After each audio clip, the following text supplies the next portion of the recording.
I'm really glad to be here today, and such a beautiful campus you have got. And the most important thing that I observed was the diversity in the campus. So you have different students from different batches working together in a student, the student council, and that's a wonderful thing. And I'll explain to you the purpose of diversity in general.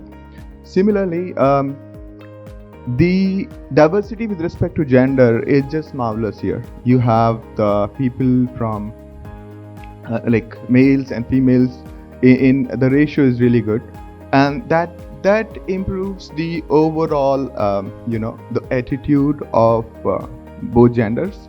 Similarly, the attitude of like engineers thinking only about engineering things, while most of the wonders of the world have happened when we have crossed the borders. Whenever we have innovated in crossing the borders, or you can say the walls or the buckets that we create, if we break that, that's where the wonders and the magics of the world have happened. And I'm going to share my story later. So when I was coming here, I was wondering like, what am I going to talk to these students? And since they are like most of you are first year, how many of you are going to join the campus? Like the first year? Okay, almost all of you are. Wonderful, wonderful. So I was wondering that what would I talk about? And so I thought that I'll talk about the current pandemic. And the pandemic is not COVID-19. The pandemic that we all are suffering from is the information overload. So last year when the school shut down and my kid was at home, so he was mostly absorbed and addicted to playing computer games, watching YouTube, and so on. And at least we as a parents were there to nudge him out of it, and so on. But when you guys are coming from campus to here, you are coming from home to here, you are going to be at your own. And thanks to this pandemic of information overload, you're going to have to manage yourself. I'll go into more details. So I come from a farming background, so I have done farming till my 12th grade, and then I went to IIT Roorkee, not because my parents told me so.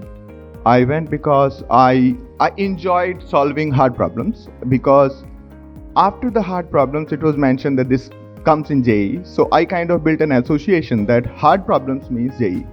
So the important part was that we did not have electricity, we had all sorts of problems, but the life back then was way more easier than as compared to now. At least we had time.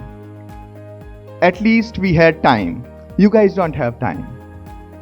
How many of you have watched a video since morning? Any video? YouTube, Instagram, Facebook? Yeah, go ahead. Okay, so rest of the people are lying. Okay. Yes. Okay, so seriously, you did not check your Facebook profile, you did not see your okay. So probably when you come to college, you'll start doing that. Okay. And how many of you did exercise in morning today? Oh, interesting. That's going to change very soon. So, and yes. So even though, okay, you guys are really disciplined crowd, and even though we all know that exercising is good, hardly few people would do it in a day. Okay, but everybody would watch a video, consume social media, and so on. And in the end, everybody will be so busy with their life, they don't have time for anything. And that's the truth, that's a reality. And I was lucky to be in a village so that I did not have distractions. I did not have, hardly we had like 2 hours of farming work, but beyond that, everything was ours. And I'm not telling that I was a hero to do all the marvelous work. The truth is that we had time. Because I'm the same person right now also as I was there, and I can see that I don't have time. And that's the reality of today's time. So now on one hand, we talk about that we will learn by watching videos, we have content, we have Google, we have almost every knowledge on our fingertips, right? And as sir said that you should read from the books, you have all the books now. At my time, the books were the only solution. So right now you have almost every video, every book, just at a click of a button, and it's there. So it's not the knowledge that is missing. Also, let me come back to one more important point, that we are living in an era where there's no difference between countries. There's no difference between India being backward. Okay, we have the information of everything. Like last year's papers on AI are available to everybody. The research, every research today, whether it's a GPT-3, the one that like how to create a language and everything, it's available out there. So on one hand, we have almost everything available to us. On other hand, we don't have time, right? What will you do with this? So the question is, how do you figure out?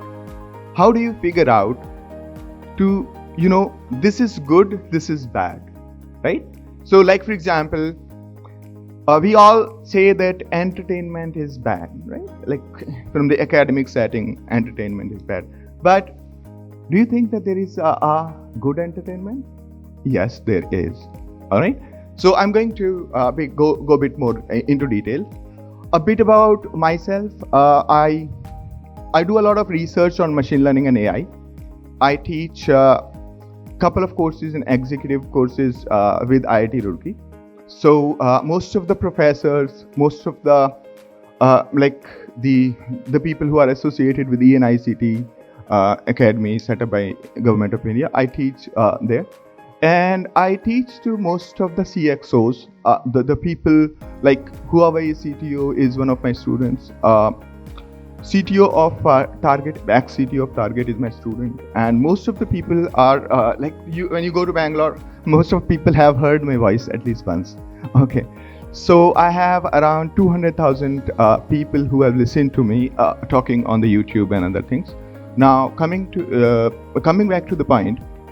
So for me, when you guys are entering into the computer science, so the beauty about this particular branch is that it overlaps with almost every discipline of humankind. I'll explain to you why. So as I'm saying that I teach to the senior people, and I happen to be the teacher to my own son who is 10-year-old, and I teach machines. I have my own robotics lab at home and things like that. So I teach 3 different kind of people. One is my kid, other is like senior executives, third is the machines. Okay. When you think about it, the mechanics of learning are the most intrinsic science that we have. Okay, what do we mean by that?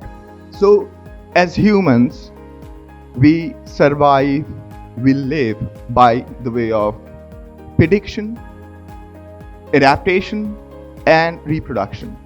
So we exist by reproduction, adaptation, and predicting. What is predicting in this? So predicting is, let's say there's a stone rolling down towards me and I can step out to the side. That's a prediction. My brain is predicting the signals. My brain is predicting the signals to move the body. In the end, you are a prediction machine. In the end, we are predicting, like the next word I am going to say is the thing my brain is predicting. What hand movement shall I make is part of prediction. So similarly, we train machines to predict. So when we are creating a piece of music, it's a prediction of the human brain. It's a prediction. Similarly, we invented a stick or a wheel. It's a prediction. So essentially, one thing that human does is predictions. And that's a most important part to understand. So we do predictions in various forms, right? Now, on top of it, we predicted the machines which could predict things. And that's machine learning. So we predicted a computer to do things. That's predicting tools, creating tools. Predicting a machine which can predict is machine learning and AI. And that's the interesting idea. And that's where almost everything overlaps. When you are, let's say, in dentistry, or when you are in, let's say, law, everywhere, what is it that you're trying to do? You're trying to predict. You're trying to predict based on the historical learning that you have. And there are two kinds of learnings that we have. One is memorization. Memorization as in, he told me to do something, or he told me a particular information. I'll memorize and use it when it's needed. The second way is learning by curiosity, right? No matter how much you teach somebody how to swim, they cannot swim until they do it by themselves. And when we do by ourselves, we gather all the information and then figure out by ourselves. Most of our learning is essentially very much of self-learning, learning by curiosity. Now, let me get back to where I started from. Okay, so the most important part I'm trying to explain to you is why is it that we are sucked into entertainment? Why is it that we get stuck or get stick to YouTube or something like that, right? Why is it that? Okay, let me go back and step back and give you a very interesting example of the recent research. So in 2018, so in AI research, what we are trying to do is we are trying to figure out how people are learning things so smartly. So one of the idea is that learning by curiosity. And learning by curiosity is a wonderful idea. And like a baby, when the baby is born, why does a baby or the kid plays? Why does a baby or a kid plays with random things? Anybody? Yes? Yes? Okay. So I'll move ahead. So what baby or the kid is trying to do is trying to learn about the environment. They're trying to figure out how does the distance look like. They're trying to figure out what it means by hard, what it means by soft, and so on. So they play with surroundings. This is called learning by curiosity. And later, when they have to play a game or when they have to do some work, they can utilize that learning that they had in the childhood. And this is called learning by curiosity. Now, so in one of the experiments of learning by curiosity, so we created not we, as in some of the researchers, created a robot which will just play around with the things and learn from all the experience. This was wonderful idea. So idea was to increase the joy of finding new things in a computer. Okay. Now the only, when the research was done, it worked phenomenal. The robot was able to find paths. Robot was able to figure out lot of things, and was able to solve hard problems. And the only problem was that when they put a television into simulation, the robot became couch potato.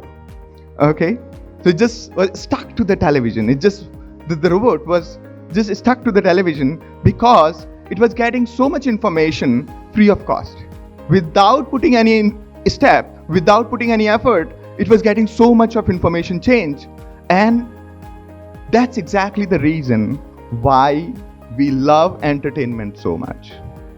Okay, so the thing is that when you are watching television, when you are spending good time on Netflix or YouTube videos, we are essentially governed by the brain, which is looking for information, learning new things, trying to figure out new things, and we get stuck there. So my advice to the newcomers who are coming here, I know it sounds pretty awkward that I have taken so much time to just explain one thing, but my advice is that spend your time focusing on the joy of creativity, the entertainment by creativity. And that's the most important lesson I have to give. And this is extremely important for you because you all are coming out of your homes, and you will be here. There will be nobody for 4 years to just monitor your phones or your laptops, and you will be at your own. And trust me on this, that we were lucky that we did not have laptops and phones in our 4 years. The laptops and phones came 2 years after I passed out from the college. Now, as of now, if you do not draw the line between the entertainment by creativity and just the entertainment, you're going to waste all of your time. Because the true learning we get is by applying the learning that you are seeing somewhere, by replicating what we have seen somewhere, or by doing the curiosity-based learning. So, like for example, last year when my kid was stuck to the laptop all the time, we could not say no to him because he has no way. He could not go down because of COVID. So he was stuck most of the time on YouTube, and he was playing a game called Roblox Jailbreak. How many of you have played Roblox Jailbreak? Okay. Any computer games? How many of you have played? Okay.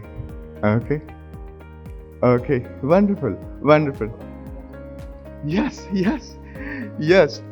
So he was stuck doing all of that. And it was a sad moment for me. He's a 10-year-old and he is stuck there. He's on Discord channel with his cousins and he's talking. Discord channel is like a audio channel where you can be in that group all the time. So you guys would be knowing, right? So he was stuck on the Discord channel and he was busy on the YouTube, and it got into such a subconscious mindset. And I was like worried, and so what I did was, instead of asking him not to play Jailbreak, I said, why don't I also join you guys? And to my surprise, the kids were really nice. 10-year-old, 12-year-old, 13-year-old, they were super nice. They let me play. They were nice, like, uncle, you don't have money, I'll give you money. Okay, so they, right, in that game, because I was joining new, so I didn't have the cash of the game. So they gave me money, then they had the helicopter and so on. Now, in the meantime, I kept on looking at the game and kept on figuring out that, can I build this game? Okay? Can I build this game? Can I build a game like this? And then I figured out that there's something called Roblox Studio.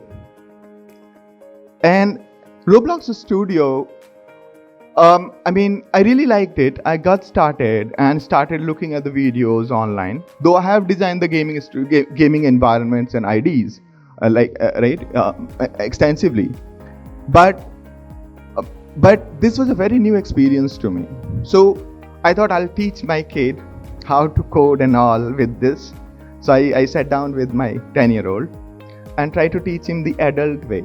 The way we teach adults, that this is a variable. And he says that, what is a variable? Okay. And then I explained to him that this is something like you can keep it, and he doesn't get it. Okay.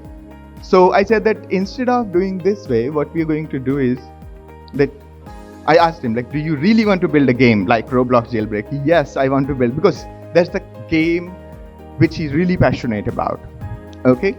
And so basically we said that, okay, we both of us are going to sit down and just watch YouTube videos and copy paste the code and type the code together with the YouTube videos. You type the code, I'll just be sitting here. So my kid was typing the code from here and there. He was making all kinds of mistakes. He could not differentiate in the beginning that there is a vertical line for pipe and L and capital I. So he went through that journey, making too much mistakes, but the sheer passion of building a game, creating a game, overcame that hurdle. And in the beginning, it was very awkward to me that he's just typing the code, mindlessly typing the code. Okay, he'll pause the video, type it, pause the video, unpause it, and then again move it and type it. Now, after 3 months of doing it, okay, and 3 months, as in serious 3 months. So initially, I just have to nudge him that, okay, there's Roblox Studio, we can install it and do that, and give him a separate desktop instead of a laptop. And then he was just busy with that. And to my surprise, he was spending like 6 hours continuous at his own without me telling him to do anything. And this is the passion that I can never inculcate in people.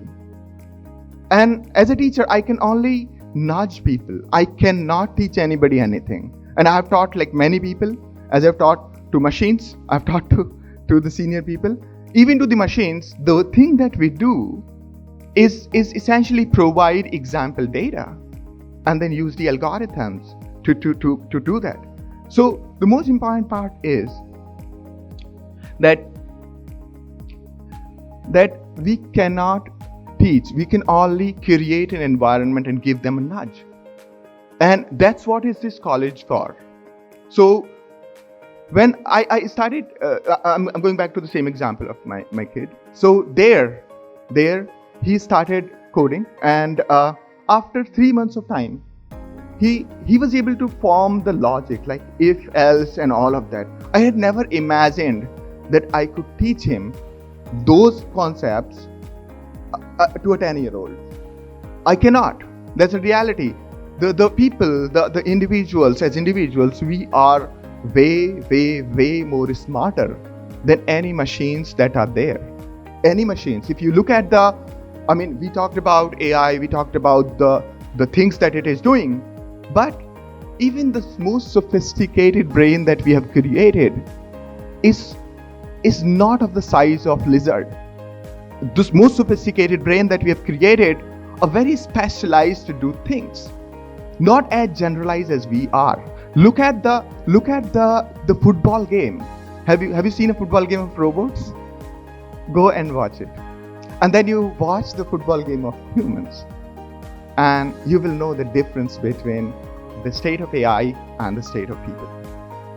Both intelligence are still way different, way away. So because we have millions of years of learning, and more than that, we had infinite number of permutations. I'll explain to that. I was I have 2 parents, right? They had 4 parents. They had 8 parents. They had 16 parents. And if you go back up, So after 10,000 generations, how many parents total? Yes? After 10,000 generations, how many people have contributed to me? Anybody? After 10,000. So I have two parents. They had 4, they had 8, they had 16. And 10,000 years ago, 10,000 years generation. Yeah. Yes. 2 to the power 10,000. Right? Which is around 10 to the power 3,000, which is more than the number of stars which we know. So the more important part that we are saying that our intelligence is from innumerable number of people's experience of their life genetically.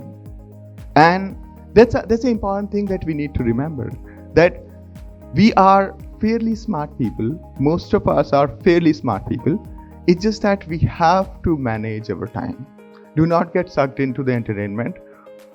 When you see a video, think about, can you create it? When you read a book, think about, can you write something like that? When you see an image, when you see a photo, you think about, can I replicate it? Can I do it? And that's the beauty of life. So the areas, let's say there is a music. So let's say there's a piece of music, you listen to it. One way is just we keep on listening to it and the end of story. The other way is thinking about, can I create it? And that's the most important idea. So the first advice to all of you in like entire summary is that we all are fairly smart people, diverse people, and respect each other's diversity. And just that we all need to focus on entertainment by curiosity rather than just entertainment. We call it deep entertainment or deep joy. When you write a book, when you create a software program, when you create an image, when you paint an image, when you are creating your masterpiece music, that's something you will enjoy. Do not watch cricket. Instead, watch it and play it. Just watching will not be sufficient. You have to play it. Do not just read about how to swim. Go and swim. And that's the idea. That's the main idea. Or if you are watching cricket, think about, can you edit it or do something about it? So wherever there are acts by you involved, that's where you should focus on. And that if there are no acts involved in certain entertainment, the chances are that entertainment is going to be rubbish. It's going to just eat up your time. It's equivalent of taking ganja. It's equivalent of that addiction. So every entertainment, you have to draw a line, because you all are going to be self-managed from now on. So this is my first advice. My second advice is, okay, so I hope you guys are with me, or have I put you to sleep? Okay, all right. The second advice and third advice are going to be shorter. So how much time do I have? Okay.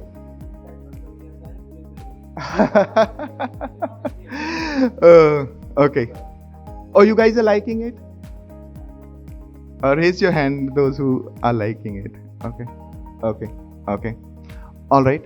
So again, when you are coming to here, the other second advice, other than managing your own learning, I'm saying managing your own learning because everything is a learning. This is a learning, and from my first theory, if you are not acting upon this learning, it's a piece of garbage.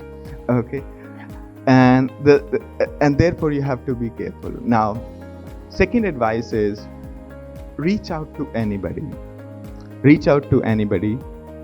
And the social aspects of humans is very undermined. So I come from, as I told, I come from a very small village in UP, and we live with the psychology that before acting, will it kill me? If not, let me do it. Okay, specifically people in the very violent background. Okay, so when I was in 12th class, I used to hunt around for books and figure out like where can I study physics and which books and so on. And I found this book by Professor H.C. Verma by IIT Kanpur. How many of you know who is Professor H.C. Verma? Interesting. And I felt that there were a couple of questions that were wrong in that book. Some of the things were not explained correctly in 11th grade or 12th grade. So what I did was I started writing letter to H.C. Verma. Okay, and I wrote with a pen and paper with my broken English, and he replied. He replied in Hindi, and he used to reply in Hindi whenever I wrote to him. So, and similarly, so this gave me a big encouragement. Being in a tiny remote village where we did not have email, we have only this postcard or the letter, and I wrote to him, and he used to reply to me. It was a big upliftment for a kid. It was a big upliftment for a person who doesn't have even electricity, and that's a big deal. That's a big deal. And coming back to it, when I came to college, IIT Roorkee, so for me, everything looked possible because I knew that there are people out there who reply to you. And so when I came to college, I made sure that I participate in all kinds of debates. I even wrote to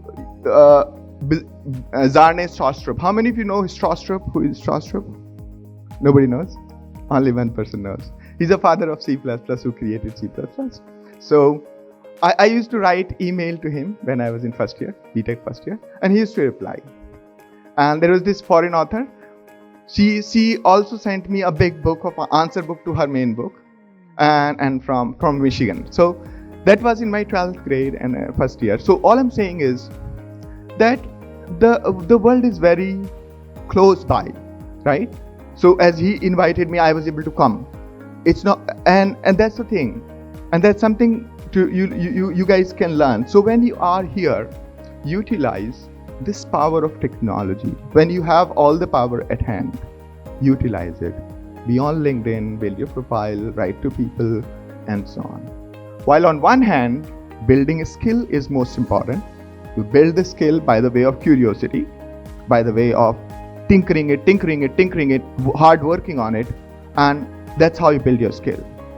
And then reach out to anybody, and that's a social skill. And participate in as much as social events that are there, and being able to form a group and so on is one of the key skills. So when I came to my college first year, I was awkward looking village boy, and I went to, we had these social groups where you had watch out, where you write the magazine, where you have music group, dance group, this, that. I was not selected by any of them. So I decided that no worries, I'll create my own. And I created a group called Information Management Group. I went to the director of IIT Roorkee at that point. No, he was vice chancellor at that point of time. There was no director. I went to him and said that, hey, the website of IIT Roorkee is not good. We will create it. And I went to all the hostels, gathered 40 students, and created the website. And today, the group that I created 20 years back is one of the most vibrant group in IIT. And other IITs have tried to create it. They have not been successful so far. And so the point I'm trying to make is that make sure that you learn the social skill as well when you are here. And when this is the most important, second important part that I learned in my college, that first is learn by curiosity, tinker around. I'm a chemical engineer, by the way, and I was like chief programmer for college, and they paid me, and I got the highest paying job from campus and so on. So it's all by curiosity. It's not by influence. It's not by force. It's not by somebody, my dad shouting at me. No, my dad even doesn't know what I'm doing. So the point is that learn by curiosity, have the courage to reach out to anybody, and the third one is that enjoy the diversity, respect the diversity of people, and when you become successful, make sure that you contribute back and guide your younger ones so that the chain continues. Thank you so much, and that's about me.